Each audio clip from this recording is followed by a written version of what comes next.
안녕하세요. 와니경제TV입니다. 오늘은 이제 많이들 물어보시는 주제 중에 또 하나가 미국 부동산 투자에 대한 한국 세금을 많이 물어보시거든요. 요새 달러 표시 자산에 대한 관심이 너무 많잖아요. 그래서 이제 미국 주식도 많이 투자하시고 또 부동산 관련해서도 이제 미국 부동산은 또 어떤지 아니면 또 기존에 투자하고 계시는 분도 되게 많으신데 뭐 미국 부동산 같은 경우 이제 월세 임대 소득이 이제 달러로 들어오다 보니까 이제 많이들 관심이 많으신 것 같고 근데 이제 이렇게 이제 미국 부동산을 취득할 때 이제 한국 세금에 대해서 이제 많이들 헷갈려 하시는 부분도 많아서 제가 이제 오늘 좀 정리를 해볼 거고요. 참고로 어, 매년 6월 말까지 해외 부동산을 취득하고 보유하고 투자 운영하고 처분에 어떤 사실이 있다면 6월 말까지 신고하셔야 되고요. 이러한 것들을 신고를 하지 않으면 과태료가 있습니다. 과태료가 꽤 세기 때문에 반드시 꼭 오늘 주제를 알고 또는 투자 전에 이걸 또 숙지하셔가지고 많은 의사결정에 도움이 되셨으면 좋겠습니다. 기본적으로 네, 다들 이제 요런 어떤 생각을 가지고 하시는 것 같아요. 뭐 이제 와타나베 부인이라고 이제 일본은 그 이게 성씨거든요.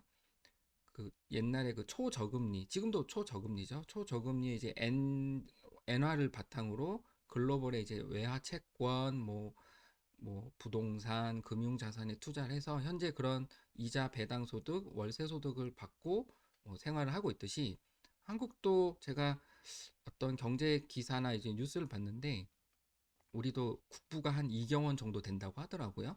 이제 김씨 부인의 시대가 열렸다. 네. 이 우리 김씨 부인은 대부분 이제 미국 주식도 투자하지만 뭐 전통적으로 부동산에 대한 관심이 워낙 많기 때문에 미국 부동산 투자도 많이들 하고 계시고 정보도 빠르다. 그래서 이제 이러한 관심이 많기 때문에 여러 가지 이제 고민들 하시는데 한국 세금 되게 중요하잖아요. 그래서 제가 이걸 한번 정리를 해봤고 일단 요걸 한번 조금 나눠봐야 될 것 같아요. 뭐냐면 우린 지금까지 한국에서 살았으니까 뭐 당연히 한국에서 번 세금은 한국에 내야지 이렇게 생각을 했는데 이제 뭐 미국 주식을 투자한다든지 특히 이제 해외 부동산 아니면 뭐 내가 뭐 아이들을 뭐 미국에 유학을 보냈다든지 이렇게 되면 여러 가지 이제 미국 국세청 그러니까 IRS에도 또 세금을 내야 되는 상황이 있거든요. 또는 한국에 또 외국인들도 많기 때문에 이분들은 과연 어떻게 세금을 내는가에 대한 기준점이 있어야 되는데 그게 바로 거주자 비거주자입니다. 국적과는 좀 무관하고요. 그러니까 세금을 내는 신분을 결정하는 거예요. 그래서 한국에서 거주자다? 그러면 한국에서 벌어들인 소득 당연히 한국 국세청에 세금 내야 되고 한국 외, 뭐 미국에서 내가 뭐 근로소득을 받았어, 임대소득을 받았어, 그것도 한국 거주자라면 한국 국세청에 세금 내야 된다. 그래서 한국 거주자라면 국내외 모든 소득에 대해서 한국 국세청에 세금을 낸다. 이게 기본이에요. 그런데 한국의 거주자가 아니라 비거주자라고 만약에 판정이 되면 이 비거주자는 국내에서 발생된 원천 소득만 세금 신고하고요. 뭐 해외에서 발생된 소득은 신고하지 않습니다. 예를 들어서 간단하게 얘기를 하면 미국에 이제 시민권을 갖고 있는 사람이 한국에서 뭐 여러 가지 이제 소득 활동을 했어요. 이분은 당연히 미국에서 발생된 소득은 미국에서 신고하셔야 되고 한국에서 발생된 소득도 미국 기준에서 만약에 거주자는 미국에서 신고해야 되겠죠. 한국 국세청 입장에서는 그러니까 한국에서 벌어들인 소득은 당연히 한국 국세청에 세금 내야 되고 미국에서 번 소득은 내야 되나 말아야 되나 어떤 판단 기준이 바로 거주자, 비거주자입니다. 그래서 한국의 거주자가 되면 국내외, 한국의 비거주자가 되면 이제 국내 소득만 과세한다, 소득을 신고한다 보시면 되고요. 그럼 비거주자는 뭐냐? 소득세법에 일단은 요 한 5가지 정도는 이제 뭐 판례나 이제 전반적으로 판단하는 기준이고요. 소득세법에 이렇게 나와 있어요. 기본적으로 국내에 주소를 두거나 183일 이상의 거소가 있으면 비거주자로 봅니다. 근데 단순하게 이 한 문장 가지고 비거주자로 판단하는 건 아니고 5가지 밑에 제가 적어놨지만 직업이 어디 있느냐, 뭐 미국에서 주로 소득이 발생되느냐 이런 것 좀 보고요. 생계를 같이 하는 가족이 어디 있느냐, 그 다음에 자산의 현황이 국내에 많으냐, 뭐 미국에 많으냐, 글로벌에 많으냐 이런 것들을 종합적으로 판단해서 거주자 비거주자를 판정합니다. 그리고 만약에 한국에서도 거주자, 미국에서도 거주자가 되면 이중 거주자 이슈가 있는데요. 요건 이제 차후에 제가 또 주제를 잡고 한번 설명드릴게요. 어쨌든 거주자랑 비거주자라는 어떤 신분의 어떤 세금을 내는 신분의 차이가 있구나. 근데 오늘은 중심이 한국 거주자가 미국 부동산을 투자할 때 어떤 세금에 대한 그 세금의 이슈가 있는지 제가 정리해 보려고 합니다. 첫 번째, 취득. 미국의 주택을 투자용 부동산을 취득하려고 해요. 그러니까 한국 거주자 개인 입장에서 일단은 가장 궁금해하는 게 한국은 이제 취득을 하면 취득세를 내잖아요. 미국은 일반적으로 취득세가 없다고 합니다. 참고로 미국 관련된 얘기는 미국 회계사님하고 꼭 상담을 하시거나 의사결정할 때 꼭 대화를 하셔서 하시면 되고요. 전 이제 한국 세무사니까. 일단 다시 돌아와서 취득세 한국에서 예를 들어서 미국에 있는 뭐 캘리포니아나 하와이에 있는 주택을 취득했어. 투자용으로. 뭐 한국에 있는 뭐 강남구청이 취득세 고지서를 저기 보낼까요? 아니겠죠. 그래서 한국에 취득세를 내지 않습니다. 뭐 당연히 취득세를 내지 않으니까 중과 이슈도 없을 거고요. 다만 이제 보통 이제 이거 오늘은 이제 세금 얘기지만 외환관리법상 자금 출처, 뭐 증여세 이슈도 있거든요. 예를 들어서 미국의 주택을 구매할 때 내가 번 소득으로 송금을 해서 취득을 한 게 아니라 뭐 자녀 이름으로 산다든지 이제 이럴 때는 이제 증여세 이슈가 파생될 수 있으니까 요거 좀 고민하셔야 되고요. 네. 운용. 우리가 부동산을 보유하고 있을 때 내는 세금은 크게 두 가지입니다. 첫 번째, 재산과 관련된 세금. 두 번째는 소득과 관련된 세금. 지금 말씀드린 요 장표는 재산과 관련된 세금입니다. 재산과 관련된 세금은 한국에서는 재산세, 그다음 종부세. 소득과 관련된 세금은 임대소득세로 보듯이 미국의 주택을 만약에 샀을 때 재산세와 종부세는 어떻게 되는가? 네, 이런 질문 많이 하십니다. 일단 한국에서 미국의 주택을 취득하면 재산세를 내나요? 네. 아까 그 취득세랑 좀 비슷한데 미국에 주택이 있는데 갑자기 강남구청이랑 아니면 서울시나 뭐 이런 어떤 구청에서 아니면 시청에서 재산세 납세 고지서가 날라올까요? 아니겠죠. 재산세는 기본적으로 지방세이고 어떤 한국의 어떤 부동산이 있을 때 내는 세금이지 미국에 주택이 있다고 재산세를 부과하진 않습니다. 당연히 종부세는 기본적으로 재산세 납세 기준일이 6월 1일이잖아요. 6월 1일이잖아요. 종부세도 비슷하거든요. 종부세도 재산세를 기반으로 해서 탄생한 세금이기 때문에 재산세를 내지 않으면 종부세도 내지 않는다. 그래서 미국의 주택을 갖고 있다고 한국의 종부세 뭐 대상이 된다. 네, 이러진 않습니다. 당연히 이제 미국 세무를 보면 미국은 뭐 당연히 재산세를 부과하고 주마다 워낙 차이가 많기 때문에 뭐 캘리포니아 뭐 제가 잠깐 조사를 해왔는데 재산세는 이제 취득세 그러니까 취득을 중심으로 취득 가액을 중심으로 부과하고 상승에도 뭐 제한이 있다고 합니다. 이런 것들은 이제 미국 회계사님한테 좀나 뭐 정보를 좀 얻으시면 될 것 같고요. 그래서 혹시 몰라서 제가 이렇게 보이실지 모르겠지만 미국 이게 텍스 파운데이션이라는 미국의 사이트에서 가져온 거고요. 미국의 재산세 한계세율에 대해서 제가 좀 캡처를 해왔는데 캘리포니아는 이제 0.7%, 텍사스가 조금 높네요. 좀 이따 제가 보여드리겠지만 소득세는 텍사스가 주세는 없죠. 네, 어쨌든 뭐 뉴욕 1.26%, 뭐 일리노이나 뭐 이런 쪽에서는 세금이 어느 정도 있다 이렇게 보시면 될 것 같고요. 그다음에 여기서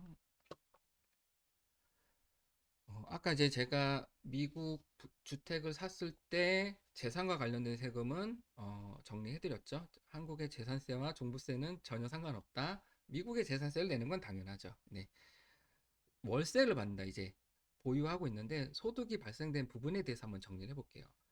먼저, 미국을 먼저 말씀드릴게요. 미국에서, 당연히 월세를 받고 있어. 그러니까 뭐 임대소득이 있어. 당연히 이제 미국 IRS에 세금을 내야 되겠죠. 당연히 미국은 연방세가 있고 주세가 있습니다. 연방세는 기본적으로 10%에서 37% 정도 세금 체계가 있고요. 뭐 파일링이라고 해서 뭐 독신이냐 아니면 뭐 결혼을 했느냐 아니면 뭐 여러 가지 그런 뭐 세대주냐 이런 거에 따라서 뭐 구간이 조금 다르긴 하는데 연방세와 주세가 있습니다. 그래서 미국에서 주택에서 내가 월세를 받는다 연방세도 내고 주세도 냅니다. 주세는 뭐 그 주별로 당연히 다른데 뭐 세금을 그러니까 저 주세가 있는 주가 있고 없는 주가 있어요. 네, 요거 조금 보시면 요거 설명 전에 한국 세무를 조금 다시 말씀드릴게요. 미국 세무는 이제 미국 관련된 얘기는 이해했어. 한국은 미국 주택에서 발생된 소득은 한국인 내가 만약에 투자를 했으면 해외 임대 소득이거든요. 요거는 5월 달에 종합소득세 합산 신고하셔야 돼요. 네. 그래서 미국에서 월세 받으면 한국에서 소득세를 낼까요? 당연히 냅니다. 그러면 가만. 미국에서도 세금을 내고 한국에서도 세금을 내고 두 번 내네? 네. 하지만 이제 맨 밑에 여기 보시면 이제 이중 조정이라고 해서 외국 납부세 공제가 있거든요. 그래서 한쪽에서 낸 세금은 그러니까 조정을 해주고요. 가장 높은 세금을 내지 않을까 생각됩니다. 한국의 주택 임대소득세 과세 체계를 제가 다시 정리해 왔는데 한국은 이렇게 돼 있습니다. 만약에 내가 주택을 1주택을 가지고 있는데 만약에 월세를 받고 있어. 그럼 기본적으로는 월세 소득에 대해서 세금을 내지 않습니다. 다만 고가 주택인 경우 해당 1주택이 고가 주택을 갖고 있는데 월세를 받고 있어. 그럼 당연히 임대소득 신고를 하셔야 됩니다. 그 고가 주택은 기준 시가 12억 초과 주택을 고가 주택이라고 하고요. 여기에 보시면 제가 국외 소재 주택이라고 돼 있죠. 국외 소재 주택은 주택수와 상관없이 무조건 어, 임대소득세 신고를 하셔야 됩니다. 그리고 한국에서 보면 이제 2주택 이상은 당연히 월세를 받고 있으면 신고를 하셔야 되고요. 3주택인 경우에는 이때 이제 전세 보증금까지 간주 임대료라고 해서 임대료에 준하게 세금 신고하셔야 됩니다. 요 안에 이제 국외 주택 소재 주택에 대한 임대 소득은 1주택이어도 한다. 그래서 내가 한국에 주택이 없어도 만약에 미국의 주택이 한 채라도 있으면 그건 이제 월세 소득을 받고 있다 신고하셔야 됩니다. 임대소득은 당연히 달러로 받겠죠. 그러니까 이제 한국에서는 원화로 신고해야 되기 때문에 재정 환율로 환산해서 신고하셔야 됩니다. 예, 이렇게 이해하시면 될 것 같고 미국 연방 소득세율을 제가 가져왔어요. 2026년 페더럴 인컴 텍스 관련돼서 여기 보시면은 싱글 뭐 제가 MFJ인가요? 뭐 이렇게 하우스홀드라고 해서 이게 파일링이라고 하는데 어쨌든 10%에서 37% 최고 구간이 64만 불이면 한 12억 정도 되나요? 대략 1.5 요새 환율로 그 정도 한 10억 조금 넘게 최고 세율이 37% 우리는 10억 초과분의 45% 정도라고 보시면 될 것 같습니다. 네. 요건 이제 주세예요. 여기 보면 스테이트 인디비주얼 인컴 텍스라고 돼 있어서 뭐 캘리포니아는 13%, 그러니까 탑 마지널이니까 최대 세율이 13%, 텍사스는 0%. 이렇게 주별로 소득세가 다르기 때문에 내가 텍사스에 만약에 주택을 갖고 있는데 월세를 받고 있다. 그럼 주세는 안 내고 연방세만 낸다. 캘리포니아 있으면 이제 연방세와 주세를 같이 낸다. 이렇게 보시면 될 것 같습니다. 네. 자, 아까는 이제 취득, 보유 말씀드렸고, 처분, 그러니까 매도를 할 땐 또 어떻게 되느냐? 일단 미국을 볼게요. 당연히 미국 주택을 보유하고 있다가 뭐 100만 불에 사서 200만 불에 팔면 미국에서도 세금을 먼저 내겠죠. 당연히.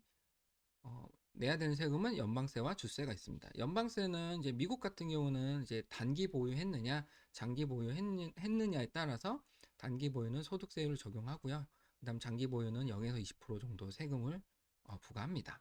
주세는 이제 주에 따라 당연히 다르고 여기서 이제 좀 알아야 될 거는 내가 주택을 팔았으니까 양도 대금을 받았겠죠? 이 대금에 대해서 원천 징수가 있습니다. 요거를 원천 징수해서 이제 나는 이제 그 돈을 받아오는 거니까 미국은 이렇게 돼 있고요. 한국은 어떻게 돼 있느냐? 자, 미국 주택을 팔면 한국에서 양도세를 내나요? 당연히 냅니다. 아까 자, 보유했을 때 소득세 관련해서 미국에서도 당연히 월세 소득에 대해서 임대 소득 신고하셔야 되고 한국에서도 세금 신고하되 이중 조정을 하듯이 미국의 주택을 팔았다. 미국에 세금 내는 거 당연하고 한국에서도 양도소득세 신고를 하셔야 됩니다. 물론 밑에 보시면 이중 조정을 해주긴 하니까 어쨌든 간에 신고는 하셔야 된다. 그럼 어떻게 신고해야 되느냐? 똑같아요. 양도일이 속하는 달의 말일로부터 만약에 지금이 3월이니까 오늘 팔았다. 그러면 오늘부터 4월, 5월 말까지 예정 신고하셔야 됩니다. 그리고 이건 이제 국내 주택을 파는 거랑 똑같죠? 그 다음에 당연히 이제 환율 이슈도 있어요. 이게 뭐냐면 미국에서 내가 100만 달러에 사서 뭐 사정상 100만 달러에 팔았어. 뭐 이럴 수 있겠죠. 그럼 미국에서는 양도 차익, 즉 캐피탈 게인이 없기 때문에 세금적 이슈가 없을 수 있어요. 근데 한국은 양도 차익이 미국에선 0이지만 한국은 양도 소득이 발생할 수 있어요. 왜냐하면 100만 달러에 취득했던 시기의 환율이 1,000원이야. 근데 파는 시기에 100만 달러의 환율이 1,500원이면 500원의 환율 차이가 있잖아요. 그렇기 때문에 왜냐하면 이제 양도소득세 한국 국세청에 신고하는 건 달러로 신고하는 게 아니고 원화로 신고하기 때문에 100만 달러의 양도 차익이 없다 하더라도 100만 달러에 취득됐을 때 환율과 양도했을 때 환율이 차이가 있다면 양도 소득이나 양도 차손이 발생할 수 있습니다. 그래서 그것도 감안하셔야 되고요. 그다음에 당연히 이제 기본 공제 적용돼서 양도 소득세를 계산합니다. 우리나라 이제 장기 보유 특별 공제 있잖아요. 장기 보유 특별 공제가 적용이 될까요? 안 될까요? 미국 주택을 팔았어. 네, 안 됩니다. 장기 보유 특별 공제는 당연히 적용이 안 되고요. 이건 이제 거주자만 그러니까 이제 해외 주택은 안 된다고 보시면 될 것 같고 세율은 기본 세율입니다. 그다음에 그것도 뭐 많이들 물어보시는데 내가 한국의 주택 수가 2주택이다, 3주택이다, 다 주택자인데 미국의 주택 수가 많으면 다주택자 중과가 되느냐? 이거 물어보시는 분들이 많은데 안 됩니다. 다주택자 중과는 한국에 있는 주택과 관련돼서만 이제 중과를 하는 제도이기 때문에 미국의 뭐 주택 수가 뭐 한 개든 10개든 100개든 상관없이 중과가 아니고요. 다 기본 세율로 과세가 된다. 다만 장기 보유 특별 공제만 적용이 안 된다. 이렇게 보시면 될 것 같습니다. 네. 많이들 이제 헷갈려 하셔가지고 조금 제가 설명을 드렸고, 그러면 미국 주택을 내가, 임대사업자, 미국 임대사업자죠. 어떻게 보면은. 네. 미국 임대사업자를 해서 내가 여러 개 운영을 하고 있어.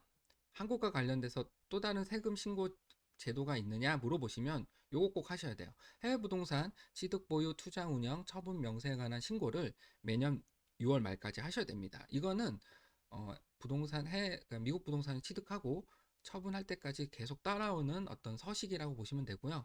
이거 신고 안 하시면 꽤 과태료가 크기 때문에 꼭 알고 계셔야 되고 6월 말이면 이제 슬슬 준비하셔야 될 것 같습니다.